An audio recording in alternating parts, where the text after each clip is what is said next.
Bienvenue au Musée des sciences et de la technologie du Canada, situé à Ottawa, en Ontario, dans l'Observatoire Helen Sawyer Hogg.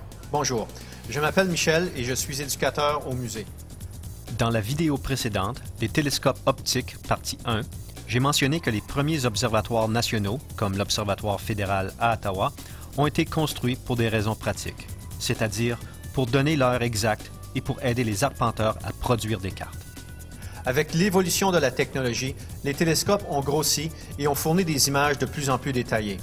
Les astronomes se sont de plus en plus intéressés aux étoiles et aux objets découverts par ces magnifiques instruments.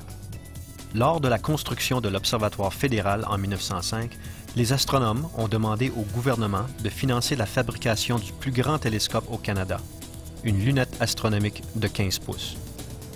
Fabriquée par la société Warner & Swasey à Cleveland, en Ohio, cet instrument a permis aux astronomes d'étudier la faible lumière provenant d'étoiles lointaines. Grâce à l'information ainsi obtenue, ils ont pu commencer à comprendre les principes sur lesquels repose la formation et l'évolution des étoiles, domaine appelé l'astrophysique. À mesure que la Terre tourne, les étoiles se déplacent lentement dans le ciel.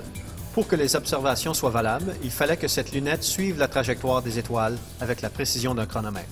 La société Warner & Swasey a donc installé dans la base de l'instrument un mécanisme d'horlogerie permettant de déplacer l'instrument au même rythme que celui du déplacement des étoiles dans le ciel.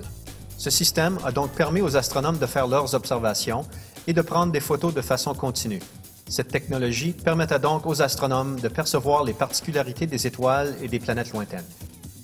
De toute évidence, la lunette astronomique de 15 pouces mesure beaucoup plus que 15 pouces. Son nom fait référence au diamètre de sa lentille. La lentille de cette lunette astronomique se composait de 2 pièces de verre qui avaient été taillées et polies à Pittsburgh, en Pennsylvanie, par M. John Brashear, le meilleur fabricant de lentilles au monde de cette époque. Cette lentille est demeurée dans la lunette astronomique pendant 50 ans, avant d'être remplacée par une lentille convenant mieux à la photographie télescopique, fabriquée par la société américaine Perkin-Elmer, surtout connue pour le miroir du télescope spatial Hubble. En 1970, cette lunette astronomique était devenue désuète pour les astronomes professionnels. En outre, l'Observatoire fédéral ne servait plus à déterminer l'heure avec exactitude, car il avait été remplacé par une horloge atomique. Après la fermeture de l'Observatoire fédéral, cette lunette a été installée au musée, où on continue de l'utiliser à des fins éducatives, fonction qu'elle remplit depuis plus de 100 ans. Pour en savoir plus sur les télescopes et l'Observatoire Helen Sawyer Hogg, visitez le Musée des sciences et de la technologie du Canada.